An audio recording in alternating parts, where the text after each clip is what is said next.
इस मूवी में हमें एक इजिप्शियन मम्मी के बारे में बताया गया है जिसे श्राप दिया गया था और अगर वो श्राप किसी को लग जाए तो उस इंसान की भी मृत्यु हो सकती है। लेकिन हैरानी की बात तो ये थी कि 4000 साल से उस मम्मी का शरीर बिल्कुल सही सलामत था। उसके शरीर पर एक खरोच तक नहीं आई थी। इसलिए एक डॉक्टर उस मम्मी को फिर से जीवित करना चाहता है। तो क्या वो डॉक्टर मम्मी को फिर से जीवित कर पाएगा या उस मम्मी का श्राप उसे लग जाएगा?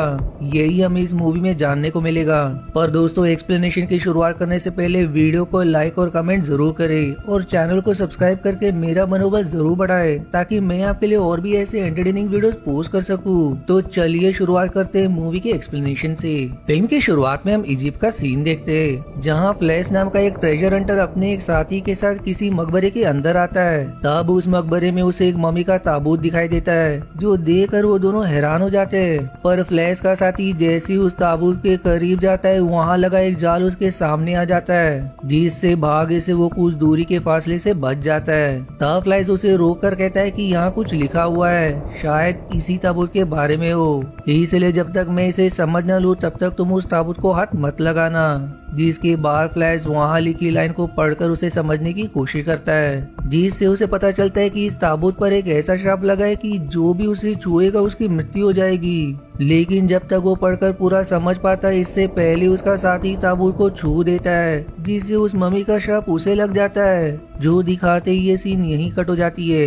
अब हम 6 महीने बाद लंदन का सीन देखते हैं जहाँ एवरेट नाम के आदमी को कुछ लोग बंदी बनाकर अपने बॉस काइस के पास लेकर आते हैं जहाँ वो एवरेट से कहता है कि कुछ दिनों पहले तुमने मुझसे पैसे लिए थे जिस पर तुमने वादा किया था कि काफी जल्दी मुझे उस पर अच्छा इंटरेस्ट मिलेगा, लेकिन अब तक मुझे 1 पैसे नहीं मिले, तो बताओ मुझे वो सारा पैसा कहाँ गया? इस पर एवरेट कहता है कि कुछ लोगों ने मेरे घर चोरी करके सारे पैसे लूट लिए, इसलिए मैं तुम्हें 1 रुपया भी वापस नहीं कर पाऊंगा। तब स्काइस उसे एक महिला का शव दिखाता है जिसने भी उससे पैसे लिए थे ताकि अपने बच्चों को खाना खिला सके, लेकिन समय पर पैसे वापस न देने के कारण स्काइस ने उसकी हत्या कर दी। जो देखकर एवरेट घबरा जाता है। स्काइस अब कहता है कि अभी वो नौबत नहीं आई कि मैं सीधे तुम्हारी हत्या कर दूं, पहले मैं तुम्हें तड़पाऊंगा जिसके बाद फिर मैं तुम्हारी हत्या करूंगा।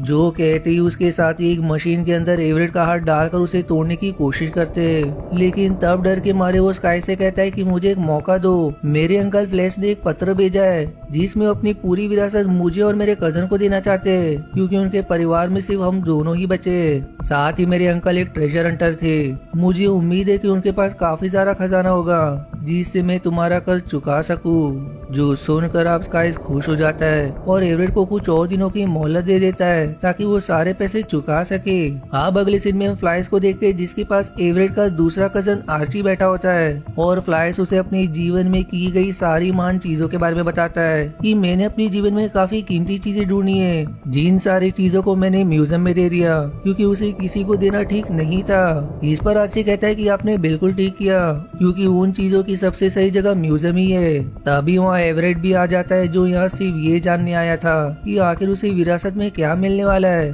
पर जब फ्लैश उसे बताता है कि मैंने अपने जीवन में ढूंढी हुई सारी कीमती चीजें म्यूजियम को सौंप दी है तो ये जानकर एवरेट एकदम गुस्सा हो जाता है। लेकिन तब फ्लैश दोनों से कहता है कि मैंने सब कुछ म्यूजियम को दे दिया पर एक चीज छोड़ दी जो एक इजिप्ट से मिला 4000 साल पुराना एक ताबूत है जिसके अंदर मम्मी भी है। हालांकि ऐसी चीजें म्यूजियम में रखी जाती है लेकिन उस ताबूत पर लगे श्राप ने मुझे ऐसा करने से रोक दिया क्योंकि ऐसी चीजें म्यूजियम को देना सेफ नहीं।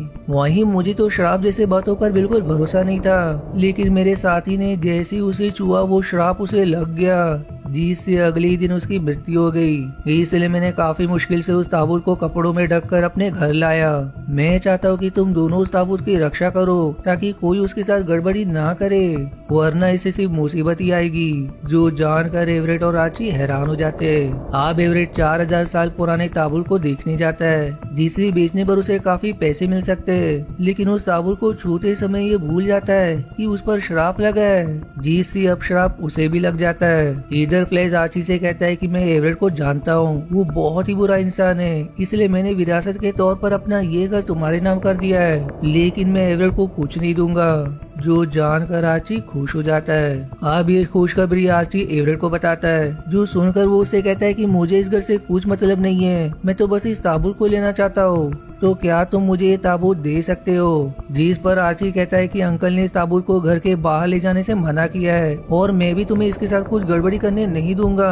जो सुनकर एवरेट एकदम गुस्सा हो जाता है। अब रात को जब एवरेट और फ्लैश सो रहे होते तभी दोनों को एक ऐसा सपना आता है जिसमें उन्हें उसी ताबूत वाली मम्मी दिखाई देती है जो उन्हें मारने उनकी तरफ बढ़ रही थी। जो देखकर दोनों तड़पने लगते हैं। एवरेट को अब तड़पता देख आर्ची उसे उठा देता है, लेकिन फ्लैश दूसरे कमरे में था जिससे उसकी मृत्यु हो जाती है। अब आर्ची उस ताबूत के पास आता है क्योंकि वो सपना आना उसी ताबूत के श्राप के कारण हुआ था। जहाँ एवरेट कहता है कि इस ताबूत को मैंने हाथ लगाया था जिस वजह से मुझे वो भयानक सपना आया, पर आखिर अंकल को भी सेम सपना कैसे आया। जिस पर आर्ची कहता है कि तुमने ताबूत को छूने के बाद अंकल से हाथ मिलाया था जिस वजह से वो श्राप उन्हें भी लग गया। उन्हें सपने से जगाने वाला कोई नहीं था जिससे उनकी मृत्यु हो गई। जो जानकर एवरेट एकदम कांप उठता है। अब अगले दिन एवरेट और आर्ची दोनों आपस में बात कर रहे होते, जिनकी बातों से हमें पता चलता है कि आर्ची एक डॉक्टर है जिसने हाल ही में 30 मिनट पहले मर चुके इंसान के दिल को फिर से धड़काकर जीवित कर दिया था और इस चीज में वो और ज्यादा एक्सपर्ट होने के लिए चूहों पर भी टेस्ट कर रहा है ताकि उन्हें मारकर फिर से जीवित कर सके। आप कुछ समय बाद एवरेट पुरानी चीजें खरीदने वाले महिला के पास जाने के लिए निकलता है ताकि पता लगा सके कि आखिर उस ताबूत की वो क्या कीमत दे सकती है। पर वहाँ पहुँचने से पहले स्काइस के साथी उसे पकड़ लेते क्योंकि अभी तक उसने स्काइस को ये भी नहीं बताया था कि उसे विरासत में मिला क्या है। तब एवरेट उसे बताता है कि मेरे हाथ एक ताबूत लगा है जो 4000 साल पुराना है, मुझे थोड़े दिन की और मोहलत दे दो, मैं उसे बेचने का बंदोबस्त कर रहा हूँ, मुझे यकीन है कि उससे काफी ज्यादा पैसे मिलेंगे, इसलिए स्काइस उसे छोड़ देता है। अब एवरेट पुरानी चीजें खरीदने वाली महिला के पास जाकर उसे उस ताबूत के बारे में बताता है, लेकिन तब महिला उससे कहती कि मैं तो क्या दुनिया में कोई भी उस ताबूत को नहीं खरीदेगा क्योंकि वो ताबूत श्रापित है, इसलिए बेहतर यही होगा कि तुम यहाँ से चले जाओ और फिर से ऐसी चीजों के बारे में बताने मुझे मत आना। जो सुनकर एवरेट एकदम गुस्सा हो जाता है। दूसरी तरफ आर्ची को उस ताबूत पर एक अजीब तरह का लिक्विड लगा मिलता है जिसे छूने पर ही किसी को मम्मी वाले सपने आ जाते हैं, इसलिए वो एक चूहे पर उस लिक्विड को लगाता है जिससे वो चूहा भी मम्मी वाले विजन को देखकर मारा जाता है। इसलिए आर्ची लेदर के ग्लव से उस लिक्विड को छूता है, लेकिन वो लिक्विड लेदर को भी पार करके उसके हाथ में लग जाता है जिससे वो भी श्राप का शिकार हो जाता है। इसलिए वो घर में काम करने वाली महिला नैन्सी जिसे वो पसंद भी करता था उसे कहता है कि अभी मुझे नींद आ जाएगी और जैसे ही मैं अजीब हरकतें करना शुरू करूं मुझे जगा देना, जिस पर नैन्सी मान जाती है। और अब जैसे आर्ची सपने में उस मम्मी को देखता है वो घबराने लगता है, लेकिन सही समय पर नैन्सी उसे उठाकर बचा लेती है। आप कुछ समय बाद एवरेट आर्ची से कहता है कि ये ताबूत भले ही 4000 साल पुराना हो, लेकिन मुझे नहीं लगता कि कोई इसे खरीदेगा, पर अगर हम कुछ ऐसा करें जिससे किसी को इसे खरीदने की जरूरत ही ना पड़े बल्कि लोग देख कर ही पैसे देने लगे तो कितना अच्छा होगा, हमारे पैसों की भी कमी पूरी हो जाएगी। तुमने कहा था कि तुम एक मरे हुए इंसान को भी जीवित कर सकते हो, तो मैं चाहता हूँ कि तुम ताबूत की मम्मी को जीवित कर दो, वो जीवित हुई तो दुनिया भर के लोग उसे देखने आएंगे। लेकिन आर्ची कहता है कि ये करना आसान काम नहीं है क्योंकि जिसे मैंने जीवित किया था वो 30 मिनट पहले मरा था, न कि 4000 साल पहले। साथ ही मुझे ये भी नहीं मालूम कि इसका शरीर सलामत है या नहीं। जिस पर अब एवरेट कहता है कि हमें कोशिश करनी चाहिए, हो सकता है कि तुम इस काम में सफल हो जाओ। इसलिए आर्ची फ्लैश की जर्नल देखता है जिसमें उसने ताबूत में मौजूद मम्मी के बारे में लिखा था कि उस मम्मी के मानने वालों ने ऐसे रिचुअल के साथ उसे ताबूत में रखा था कि हजारों साल तक उसका शरीर जैसे के वैसे ही रहेगा। जो जानकर अब आर्ची कोशिश करने के लिए मान जाता है ताकि मम्मी को जीवित कर सके। अब आर्ची और एवरेट मिलकर कपड़े से उस ताबूत को खोल देते और उसके अंदर की मम्मी को निकाल कर कमरे में ले आते, लेकिन 4000 साल से मरे होने के बाद उसके शरीर में जरा भी खून नहीं बचा था। इसलिए आर्ची एवरेट से कहता है कि हमें एक जीवित इंसान का खून चाहिए, वो खून ही इसके दिल को धड़काने में मदद करेगा। इसलिए अब एवरेट ताजे खून का बंदोबस्त करने वहाँ से चला जाता है। अब आर्ची मम्मी के बारे में और जानकारी निकालने के लिए फिर से फ्लैश की जर्नल पढ़ने लगता है जिससे उसे पता चलता है कि वो मम्मी अपने समय में एक शैतान थी जिसने हजारों लोगों की हत्या कर दी, पर फिर भी उसके मानने वालों ने उसे ऐसे रिचुअल के साथ ताबूत में डाला ताकि वो हमेशा ऐसे ही रहे और जो भी उसके ताबूत को हाथ लगाए वो उसकी हत्या कर सके। जो जानकर आर्ची हैरान हो जाता है, लेकिन तब भी वो उसे जीवित करने का विचार अपने मन से नहीं निकालता, क्योंकि अगर उसने उसे जीवित कर दिया तो पैसे के साथ दुनिया भर में वो सबसे महान डॉक्टर कहलाएगा। वहीं अब एवरेट घर में एक महिला को लेकर आता है जिसे बेहोश करके आर्ची उसका खून उस मम्मी के अंदर डालने लगता है, लेकिन इससे वो महिला तड़पने लगती है। जो देखकर आर्ची उसके अंदर से खून निकालने के काम को रोकने की कोशिश करता है, लेकिन एवरेट उसे ऐसा करने से रोक देता है, जिससे वो बेचारी महिला मारी जाती है। और अभी आर्ची को एक जीवित शरीर से एड्रेनालिन की जरूरत थी, लेकिन वो महिला तो मर गई। तब उनकी आवाजें सुनकर नैन्सी आ जाती है, जो उस महिला को मृत देकर एवरेट पर गन तान देती है, लेकिन वो चालाकी से उससे गन छीनकर आर्ची से कहता है कि इसके अंदर से एड्रेनालिन निकालो वरना मैं तुम दोनों को मार दूंगा। आर्ची अब ऐसा करना तो नहीं चाहता था, पर फिर भी एवरेट के धमकाने के कारण वो नैन्सी के अंदर से एड्रेनालिन निकाल कर मम्मी के अंदर डाल देता है, लेकिन इससे भी कुछ नहीं होता।